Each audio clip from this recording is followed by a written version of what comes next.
next speaker should be the one who traveled the furthest to get here, unless someone got really weird about it.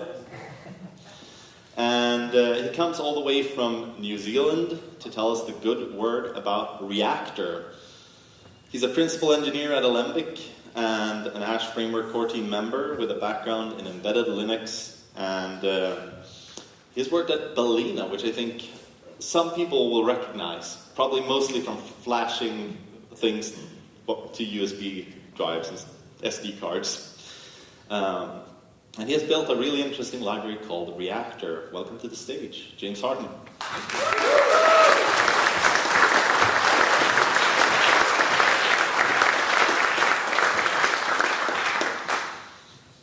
Hi, everybody. I kind of feel like telling you I'm Dr. Nick. I'm determined that this will work first time.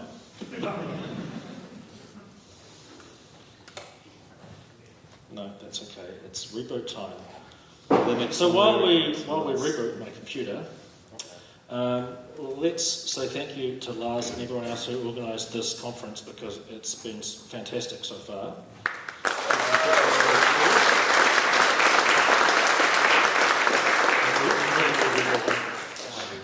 Yeah. Now we hope for the best. Thank you.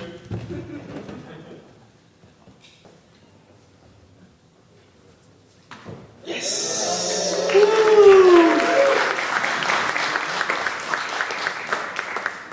Now I have to open all my slides again.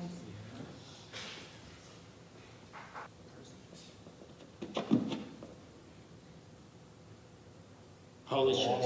It works. That was way more stressful than it should have been. Okay. So I need to start with a confession. This whole thing was a terrible idea.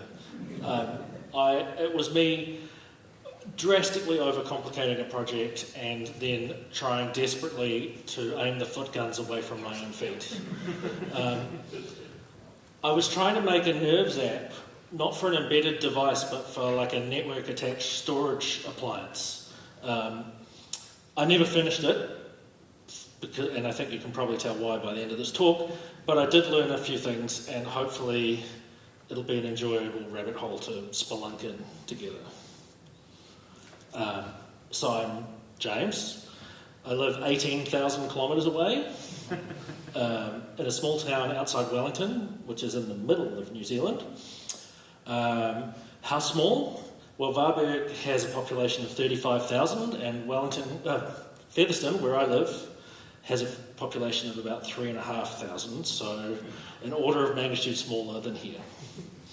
I've been writing and releasing Elixir code since 2015, but no one really paid any attention, and that's fine, because let's be honest, the quality is mixed.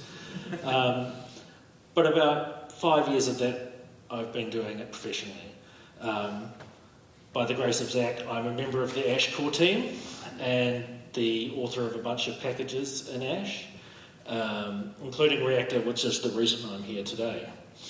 I'm really lucky to work for Alembic because they do give me time and support my work, my open source work, and they give me the space to imagine different ways of solving problems. In my spare time, I like to build shit, so I make furniture, robots. I do a lot of 3D printing, CNC machining, laser cutting. Most of these projects wind up failures, but they do give me something to learn.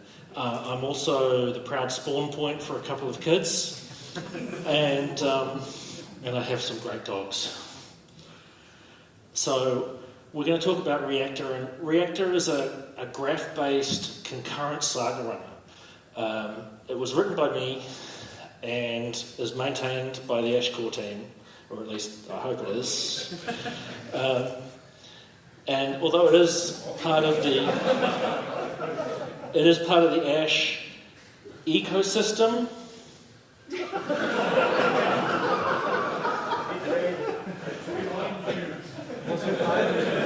There was a fly on the project. Okay. It is part of the Ash ecosystem.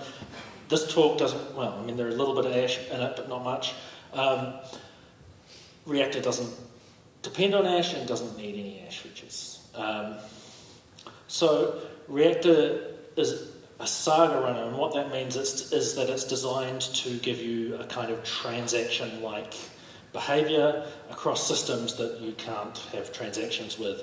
So the most common example is like orchestrating maybe local database records with remote APIs, that sort of thing. It lets us define tasks and give them the ability to both compensate for their own failure and undo any work they've done successfully in the past in case someone else messed up. It automatically runs concurrently whenever possible and can be built both dynamically with a builder pattern or using a DSL, using Zach's Spark library. And we're going to just use the DSL in this talk because it's easier to express the concepts than lots of structs. In Reactor, we define a workflow as a list of steps, and we describe the dependencies between them as arguments, which refer to the results of other steps, or inputs, or static values. Reactor builds a graph based on all this information, and it checks that it doesn't contain any cycles, so it's a directed acyclic graph. And it makes sure, that any given step can't depend on its own result, either directly or transitively. And it, after compilation and static checking, it gives you a struct that is the executable definition of the reactor. And this is what one looks like. So this is a classic example. This is a user registration struct. And in this struct, user registration reactor. In this example, so we take two inputs. You can think of inputs as the overall arguments to the reactor. So when you call the reactor, you must provide the inputs to satisfy. We define, this one defines a validate email step that is, the behavior is defined in a separate module, but it takes a single argument called email, and that comes from the input email. Again, we have a hash password step defined in its own module, takes the password argument that comes from the input. And then at the end, we have a create user step that takes the result of the email validation and the result of the password hashing and presumably creates a user. The last thing it does is that it returns, that we tell it what the result we want is at the end of all these steps. So Reactor, when it comes to runtime, it looks at it and goes, hey, there's two steps that don't have any dependencies that are outstanding. So we can run them as separate tasks simultaneously. It has some stuff in there to make sure that it doesn't run too many tasks. There's concurrency limits and sharing between different reactors and stuff, which you can tune. But yeah, by default, it'll run these two steps concurrently, and then when they're complete, then it'll trigger the final step that now has no outstanding dependencies. And then, it returns the created user. Things don't always go right, and that's where the Saga stuff comes in. So we provide a behaviour called reactor.step, which is a weirdly specific name, and it's designed so that it can compensate for its own failure. So let's say that when we create our user, we're actually creating it in some remote identity provider using an API. So we define the run step, which is really the only required callback. All the others are optional, the run function. And we say, hey, useRec, post the arguments to this API endpoint. Now, when Reactor runs the run function, if there's a failure, like it raises an error or returns an error tuple, then that error gets passed as an argument to the compensation callback, the compensate callback, along with the original arguments and some other stuff that's not super important. And compensate can do many things, but in this case it's saying, hey, I detected a network timeout, you can just retry, that's fine. But in other cases, if you don't know how to deal with that failure, you might say, actually, I can't do anything about this, and then the reactor will move on to the undo. So it will go back through any previously successful steps that have completed, and it'll say, hey, someone else messed up and now you have to clean up. So compensate is for your own mistakes, undo is for reversing what you did before. So at its simplest, Reactor's step behaviour allows for units of potentially reversible work to be wrapped up and automatically take advantage of dependency tracking, concurrency and error handling. That's pretty amazing already, but because of the amazing extension system built into Spark, we can not just extend Reactor by defining new types of steps, but we can actually extend the DSL as well. So this is using the reactor.rec extension, and this is essentially the same reactor as before, except now we're using one of the built-in step types called collect, which returns all its own arguments as a map. It really doesn't do much, but in this case it gets us the shape we want, and then we can just say, hey, just post that using rec post, which is provided by the rec extension. And then it's done. So there's a handful of Reactor extensions available. They provide a bunch of steps for like different kinds of HTTP requests. Pretty much everything in like the standard library file module can be is provided in the Reactor file extension, and including a lot of them are undoable. So like if you write a file and you tell it you specifically want to undo it because be able to undo it because it's expensive, it will make a copy in your temp folder, and if there's a failure, it'll put it back. And I have plenty of ideas for others. There's also the Ash Reactor extension, which sits inside Ash, that provides steps for working with Ash resources. This is where I kind of got into the weeds. I was like, I want this thing to start a little bit faster, because nerves, I mean, it's great. You don't have to wait for an entire Elixir. You don't have to have systemd, wait for that sort of thing, but you're still waiting when you turn it on. And maybe not for my NAS project, but some of you may have seen me talking about a little portable media player I made. Waiting, once you turn it on, if you're waiting a long time to see something you can interact with, then it's that's all just wasted time. This is basically just background contextual information for the, let's call it the dramatic third act, where I kind of lose my mind. So when the beam starts up, it does a bunch of initialization, like creating an atom registry. It's like 9 different memory allocators for different kinds of terms, brings up scheduler threads, reloads all the built-in functions, that sort of stuff. And then once that's done, it's ready to actually start running some code. And this is where it gets interesting. There's an init process, which is PID 0.0.0 on every beam system, and it's the first thing that runs inside the interpreter. It looks at the dash boot argument passed to the interpreter command line and to find the boot script to run. The boot script is usually made during project compilation, always made during project compilation, and in Elixir apps it's made by Mix. It defines the entire system, so it lists all of the OTP apps present in the system, and when it's made, the compiler introspects all of the apps to learn all of their dependencies, and then topologically sorts them in order, so that in the order they should be loaded and started, so that so that things don't start before the dependencies do, that sort of thing. Interestingly, something I found really interesting when digging into this is that even OTP apps that you kind of need, like kernel, standard lib, code server, are all present in the boot file. So you could theoretically make a system boot without them, but I don't know what it would be able to do. Probably not much. here's what a boot script looks like, or the beginning of one.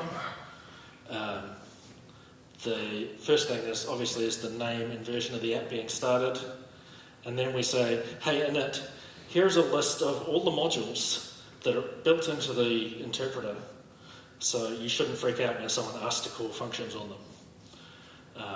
And then we say, hey, you're preloaded. This progress thing happens a lot as it sort of works through different states.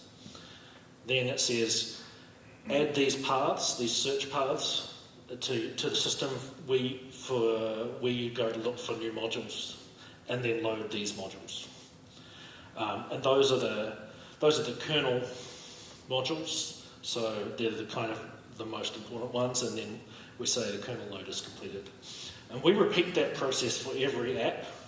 We add the path, and then we say load all these modules. Add the path, load all these modules. And once that's done, then we say, hey, modules are loaded. I don't know why it then goes and resets all the paths. Maybe Frank can explain it to me later. Then it does, we talked about Hart earlier today, it has some kernel processes which it supervises specifically. So that's Hart, logger, and application controller. Application controller is the thing that I really love to hate.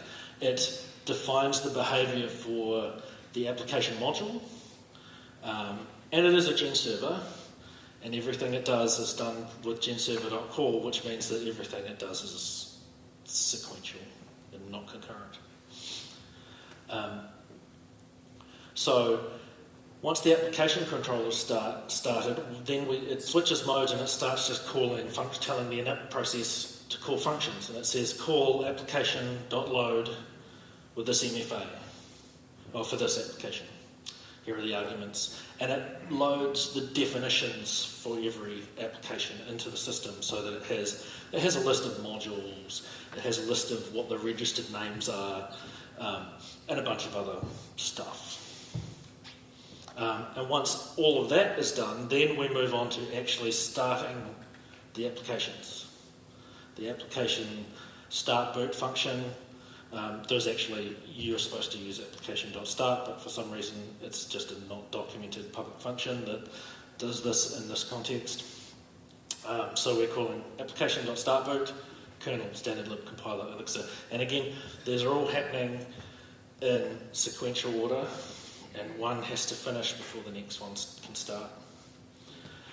So that's repeated again for every dependency your app has started, including all the transitive dependencies. And of course, because your app is the one sitting on the top, that it depends on everything, your app is the one that starts last. I also have ADHD and autism, just saying. So this looks a whole lot like something you could do with Reactor, and I got very excited. What if I could write a library that reads the boot script, generates a reactor, and then replaces all those chunks of the boot script with a call to a reactor? That sounds super cool. I mean, we'd still have to deal with the fact that the application controller can only do one thing at a time, but maybe we could concurrently load modules or something. Thankfully, I didn't go down that road because I can't even imagine what I would do wrong. And the more I thought about it, the more I thought, I'm pretty sure there's a lot of baked-in assumptions about the behaviour of application.start by a lot of places in OGP. So with that said, we really have no choice but to look at how our application starts to see if we can make it a little quicker.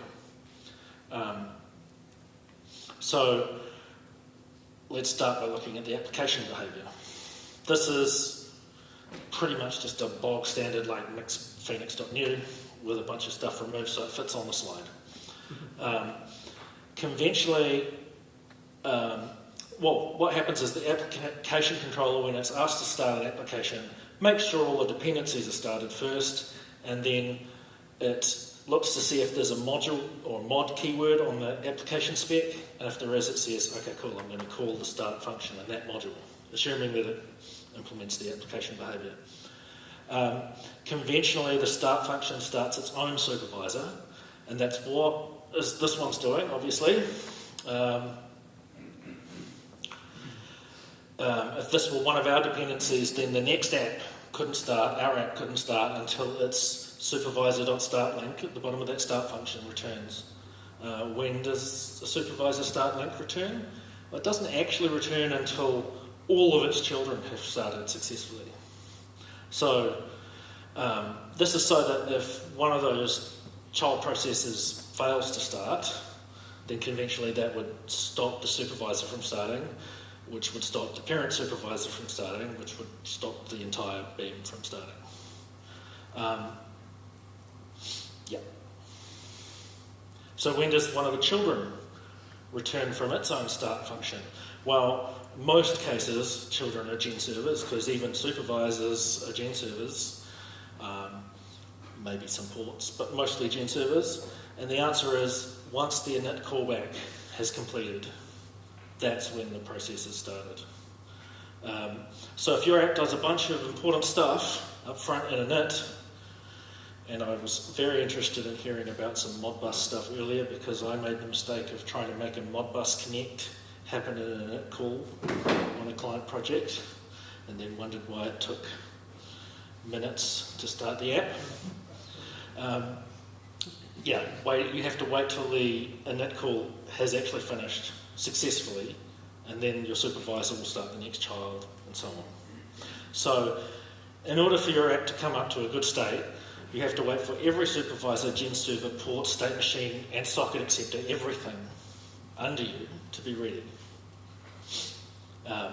So I want to say that this is good. This is right and good. When you're starting up a telephony switch or a server, web server, whatever, somewhere, you really want your system to be deterministic. You want to know that if, in production anyway, if the VM is running, your app is running, and if any of the processes need to run your system don't start, then you want the VM to exit, because even the beam wants to be supervised by someone, whether that's systemd or Kubernetes or whatever. So now we've started to talk about nerves. We're ready to talk about nerves. Nerves devices have a bunch of additional challenges, which Frank told us all about this morning, that go above and beyond the usual OTP app.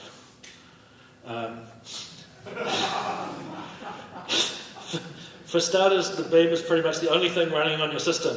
We can't just give up and crash the entire VM whenever anything goes wrong on startup. If we did, our device would be stuck in a restart loop, and some of you, I'm sure, are familiar.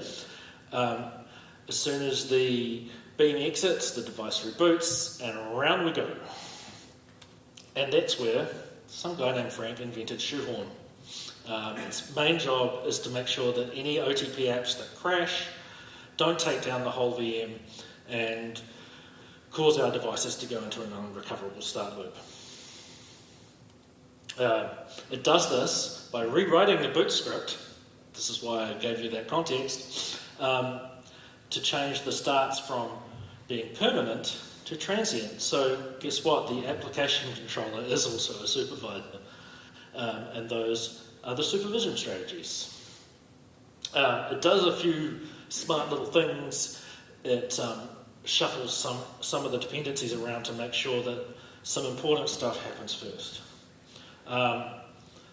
So the default shoehorn configuration, when you use the nerves installer, it tells shoehorn to give priority to nerves runtime and nerves pack, because by default we want to get your machine into a state that you could SSH into it or whatever as fast as possible. So at least if your app's broken, you can potentially fix it. When a nerves app starts up, it behaves just like a normal OTP application in that it will try and start every dependency before it starts your app. And this is why it's important to make sure that you're not including unnecessary dependencies in your target builds. For example, can we modify the build script so that we build the assets on the host and not on the target? Another nice trick I've seen, and in fact I used on my little media player, was to just say runtime false on some stuff that actually isn't necessary until after we're ready. So in this case, The GPIO is used for the buttons, for the user interaction, and I2C and the MAX 1704 are used to get the battery and charging status from the battery charging controller. We don't want to wait for that to start before we can load CNAC and start displaying, like at least showing a loading screen or something. And as long as we code the UI to be okay with there not being any battery status yet, that's actually fine. So that's another way of making sure we get where we need to go a little bit faster. But then someone says, we need an ecto repo. Maybe we want to store playlists or something. But now we have to do a bit of extra work before we can start the app.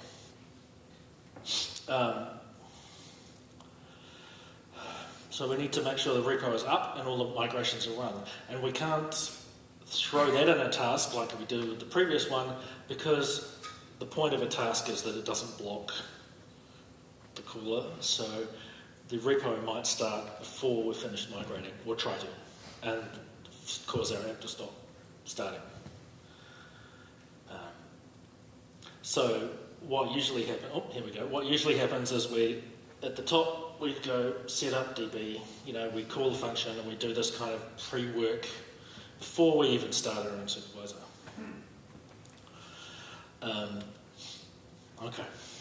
Now, for my NAS application, I wanted the user to be able to manage it, not me. And what that meant was I need to provision all the secrets like the Phoenix cookie secrets, that sort of thing, before we start the app, because I don't want to ship secrets in the firmware, because then they'd be the same for everyone's install. So I start adding an extra one. Cool, we've got some secrets. Now we can make sure we don't start our endpoint before we have secrets for them. But because my application is an appliance and it's managed by a user, I need to be able to allow them to administrate the system through UI. That means things like users, roles, permission checking, and also some stuff like settings, like the system host name and the time zone, that sort of thing, probably in a database. And because I'm an Ash guy, unfortunately, I'm going to use Ash for that. Specifically, I'm going to use things like Ash authentication, which again is another one I wrote. But now we've got a lot of moving parts. We have to wait to start up. We've added the Ash authentication supervisor. We've added a repo. We've got a function hiding in there that I'll point out in a minute. We've got some container-based services. That's what that services supervisor is, and we've got some OBAN jobs in the background doing things like sending invite emails and things like that. But what's this? What's this apply settings? Uh-oh. So this is a function that says, hey Ash, get me the system settings record out of the database, and then it does things like generating the hosts file and the hostname file and puts them on the data partition, and runs the hostname command and changes the hostname of the machine.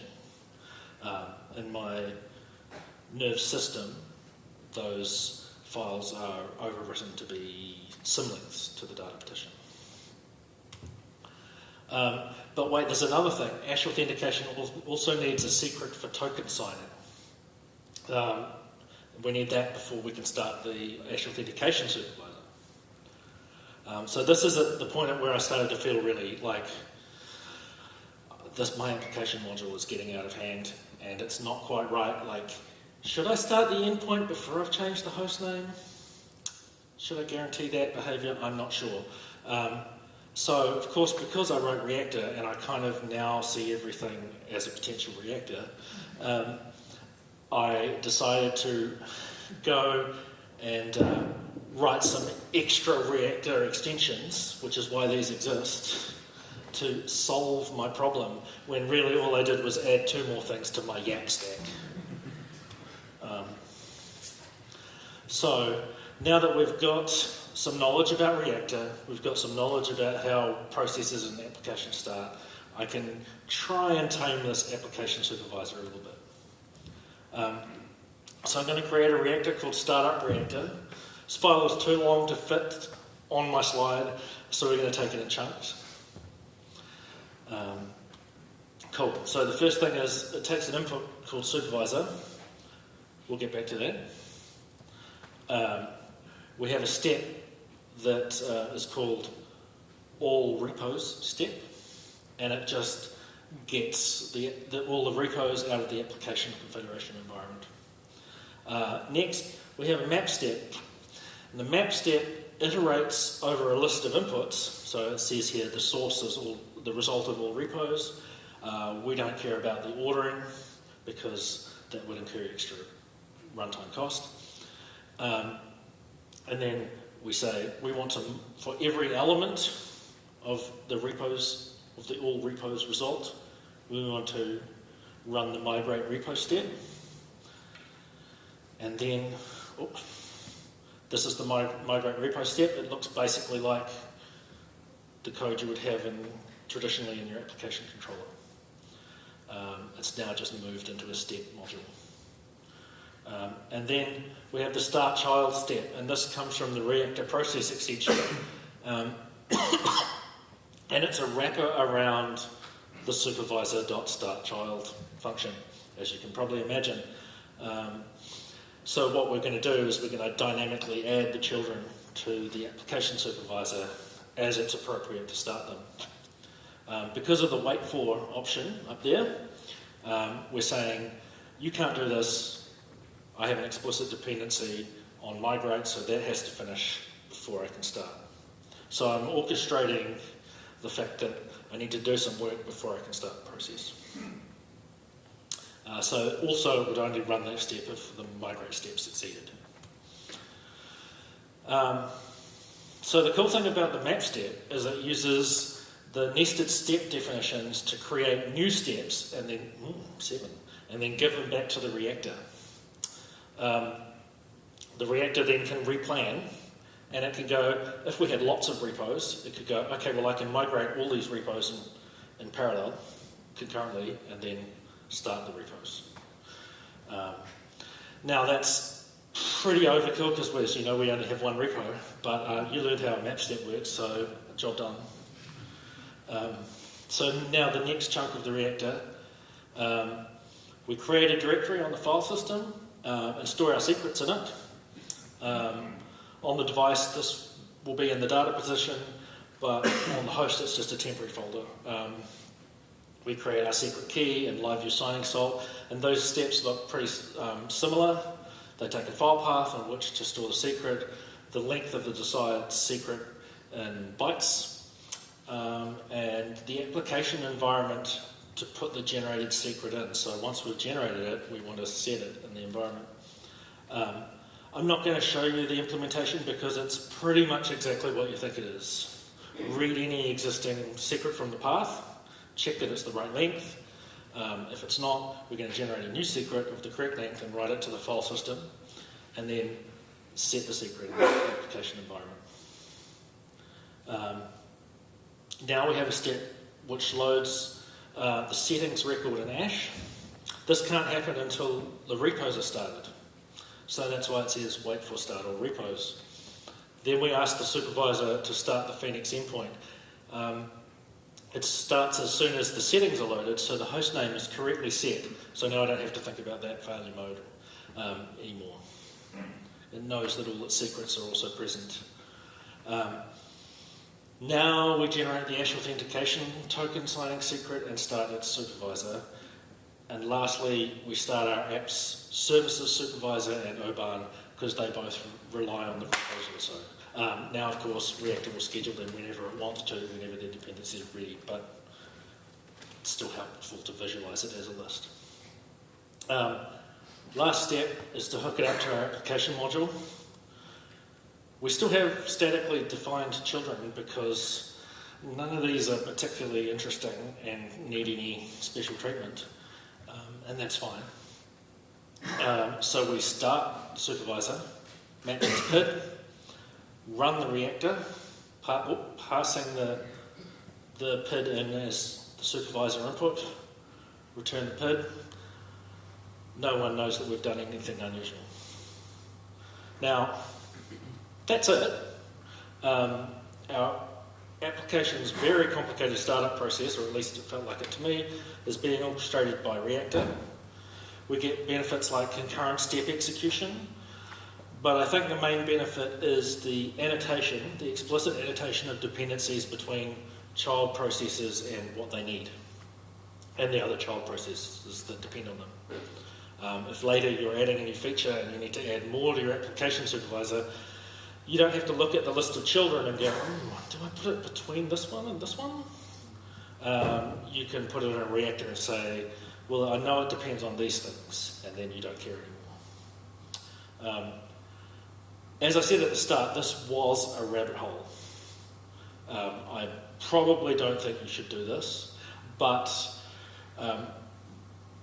you probably want to be more pragmatic, but I do think that now, at the end of this talk, you've got a new tool in your toolbox, and you might find a problem that's shaped a little bit like this that you can throw a reactor at, and know that it's more useful than just business workflows. That's it.